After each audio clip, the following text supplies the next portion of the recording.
C'était pas du tout facile, mais franchement, on n'avait pas le choix. L'appartement, vraiment, à l'œil nu déjà, c'était un appartement insalubre.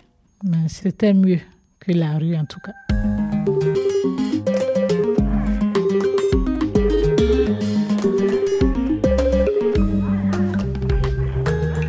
Bienvenue dans Parcours, le podcast des vies qui ont quelque chose à vous dire. Chaque mois, Parcours va à la rencontre de femmes et d'hommes que l'on entend peu. Ils ou elles ont connu une situation d'exclusion et témoignent de leur quotidien, racontent leur trajectoire, confient leurs espoirs et leurs engagements. Aujourd'hui, dans Parcours, voici l'histoire d'une lutte. La lutte menée par des habitants de 2 immeubles insalubres situés à Gennevilliers près de Paris. Pendant des années, ces habitants ont été victimes d'un marchand de sommeil. Considérés comme des squatteurs, ils se sont regroupés pour affronter la menace de l'expulsion et faire entendre leur droit à être relogés dignement. Nodiad, Moussa et Swalio font partie de ces habitants. Pendant la lutte, ils se sont fait leur porte-parole. Clarisse Brio est allée à leur rencontre pour qu'ils racontent ce combat. Voici le premier volet de cette histoire en 2 épisodes.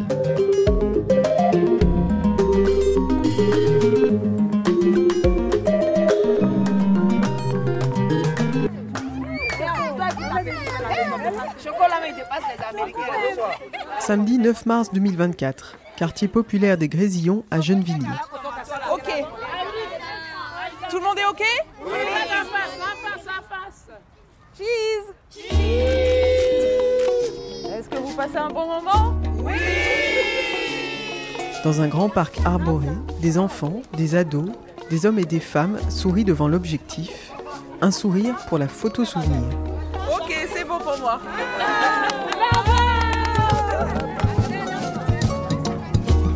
Puis le groupe rejoint de l'autre côté de la rue le local associatif Sagazilly du Secours catholique pour une petite fête.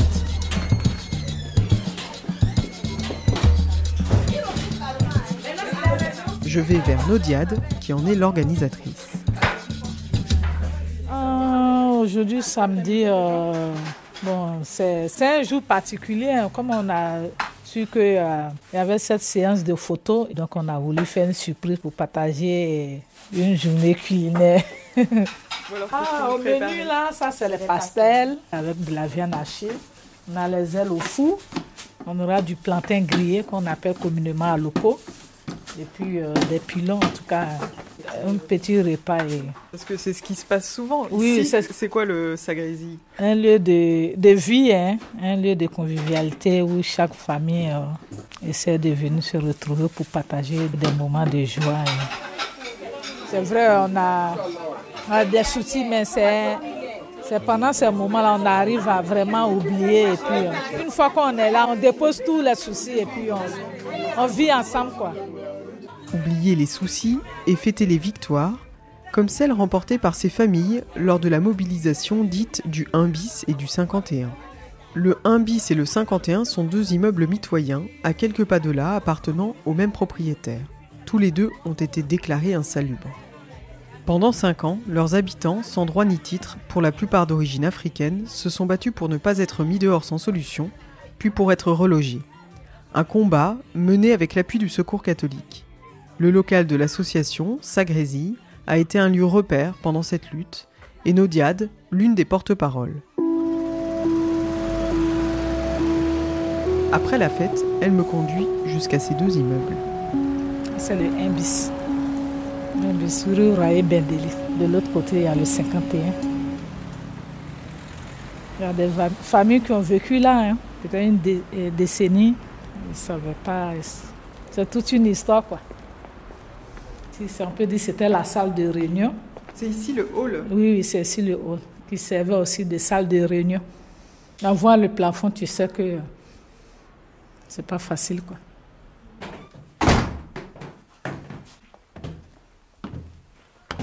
Là, on est au premier. Quand tu vois une porte grise comme ça, c'est que la famille a été relogée. Ça, c'est la première famille qui a été relogée.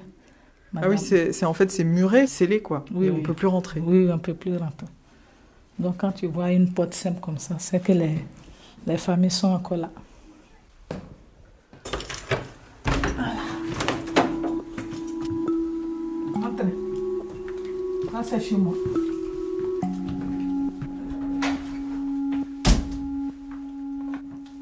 Là, ici, c'est où j'ai vécu pendant 8 ans avec mes 3 enfants. Le garçon, c'est ici, il dormait dans le salon.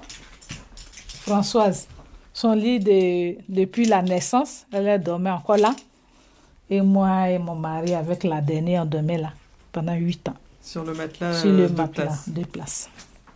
En fait, ça y est, c'est les derniers moments ici. Oui, c'est le dernier moment. C'est vrai que ça me fait vraiment plaisir de partir, mais voir encore les autres dans la souffrance, bon, je me dis que chacun a son tour, quoi. Le tour aussi viendra. Moi, je pars demain. Je vais vivre une nouvelle vie. Donc, tout ce qui est là, je laisse là. Ça sera... Je laisse derrière les souvenirs, quoi.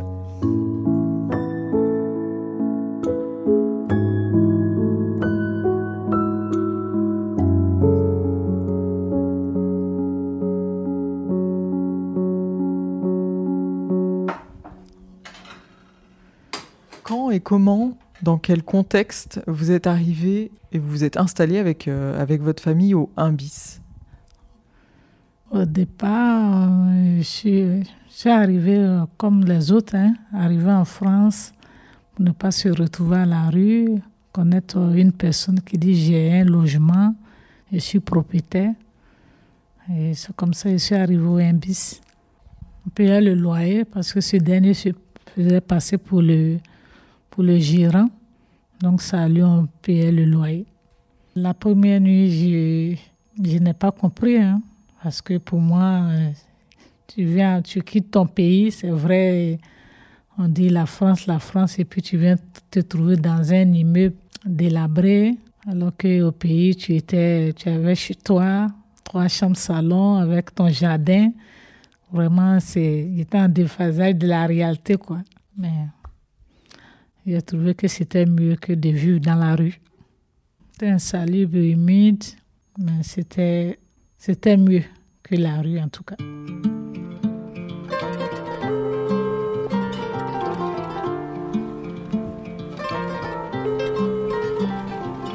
Oui, bonjour Moussa, c'est Clarisse. Je suis en bas de l'immeuble. Quelques jours plus tard, je retourne au 1 bis, cette fois pour rencontrer Moussa, voisin de palier de Nodiad. Ouais, vous y êtes? Va tout de suite alors.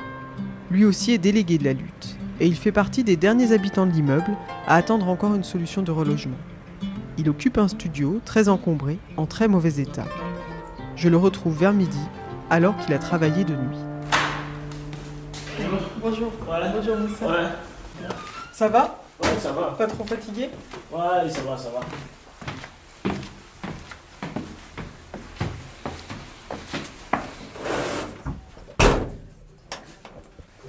C'est chez vous depuis combien de temps? Ici, Ouais. ça fait presque une dizaine d'années. Vous pouvez me décrire un petit peu? Oui, si. Je peux vous décrire. Vraiment, la maison, quand on l'a eue, c'était pas dans ce état-là. C'est nous-mêmes qui l'avons mis dans ce état-là. On a un peu arrangé, mais vraiment, ça...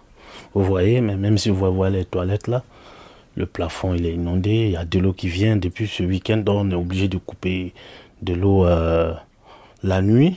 On remplit les trucs. Et puis, actuellement, même en samedi, on devait rentrer en contact avec le responsable de la mairie pour qui nous envoie quelqu'un pour dépanner. Bon, on ne l'a pas eu. Donc, ça fut depuis là-haut et c'est fermé, c'est barricadé. Donc, on ne sait pas, il y a quoi au juste là-bas. Oui. Ouais, vous avez vu l'escalier, c'est mouillé là. Oui. On a même mis les seaux pour pouvoir, franchement...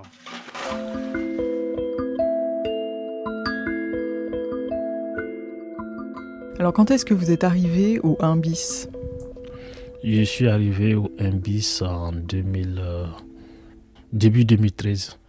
Oui, je suis arrivé à 1 bis à l'intermédiaire de un collègue de travail qu'on s'est rencontré qui habitait déjà dans le logement. Et il m'a dit qu'il y a un Maghrébin qui habitait ici, dans ce studio-là, qui voulait libérer son studio, mais il voulait que je lui donne une caution. Au départ, je lui ai donné 2000 €. Puis chaque fin du mois, il passait, je lui donnais au moins 300 €. Et après, à un moment donné, j'ai constaté que franchement, il y avait des travaux à faire dans la maison. Je lui expliquais, il me disait que c'est pas de le faire moi-même. Et puis après, je vais déduire dans ce que je lui donne. Mais après, je me suis rendu compte que c'est même pas lui le propriétaire, parce que j'ai commencé à échanger avec les voisins. Au départ, il m'avait dit de ne pas causer avec quelqu'un, de ne même pas causer avec quelqu'un. Et tout ce qu'on me dit, de ne pas écouter. En fin de compte, au dernier moment, j'ai su que la maison n'était pas à lui. Et je ne sais pas comment lui l'a eu, mais moi, il ne m'a pas dit toute la vérité. Les conditions de vie étaient franchement compliquées au départ, mais moi, j'ai trouvé que c'était plus mieux que j'étais à la rue avant. Et je me suis dit que c'est compliqué, mais au moins déjà j'ai un toit, même si tout n'est pas dans l'ordre, c'était mieux qu'à la rue, au fait. Ouais. Avant, moi, je dormais à la porte de la Villette, au rond-point là. Je partais me débrouiller comme ça dans le bâtiment et tout ça. Et puis après, quand j'ai eu la proposition de mon collègue, vraiment, j'avais ma petite économie, j'ai pris et je suis venu. Et ensuite, vous avez rencontré votre compagne après, puis vous avez eu vos enfants. Oui, après j'ai fait la rencontre de ma femme et puis on a eu des enfants. Tous les 3 enfants, on les a eus ici. C'était pas du tout facile, mais franchement, on n'avait pas le choix. C'était pour nous un moment qu'on croyait qu'un jour ça allait passer, mais ça a perduré jusqu'à aujourd'hui. Mais franchement, il y a eu beaucoup de péripéties. Mais aujourd'hui, vraiment, on n'a pas tout fait ça pour rien.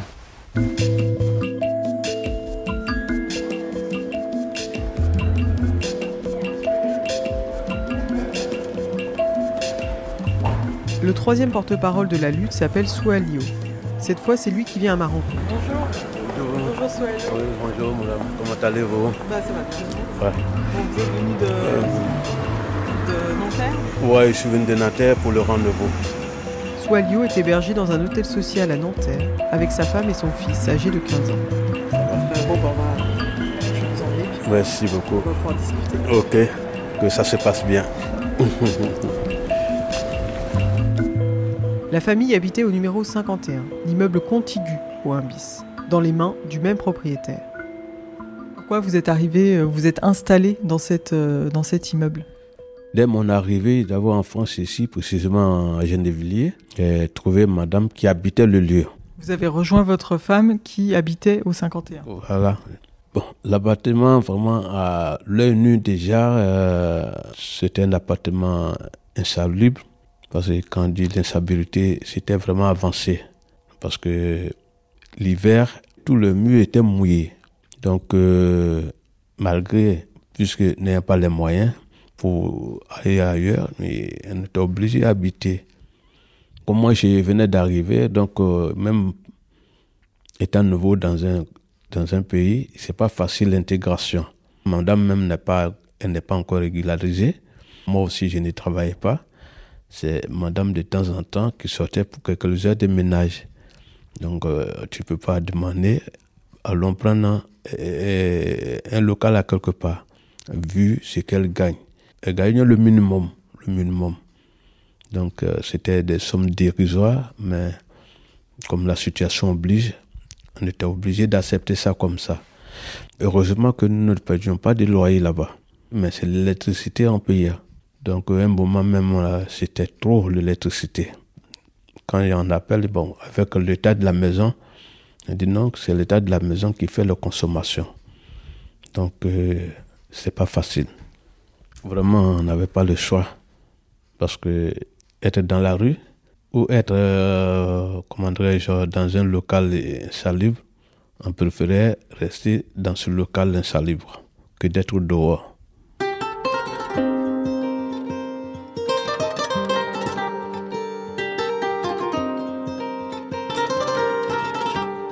Dans le second volet, Nodiad, Moussa et Soualio vont raconter à mon micro leur combat commun qui a commencé par une prise de conscience lors d'un événement traumatisant, un incendie au 1 bis. Le jour que c'est arrivé, heureusement pour nous que tous les enfants étaient à l'école. Ils étaient à l'école, je me souviens, c'était à 15h, entre 15h et 16h. Quand il y a eu l'incendie, tous les habitants étaient déjà sortis. Moi, c'est un voisin qui m'a secouru. Avant que les pompiers n'arrivent, elle allait me porter sur le dos avec la grossesse. Donc c'est là, je peux dire, la mobilisation a commencé dès le jour de l'incendie. Merci d'avoir écouté Parcours, un podcast réalisé par la rédaction du Secours catholique. À très vite pour la suite de cet épisode.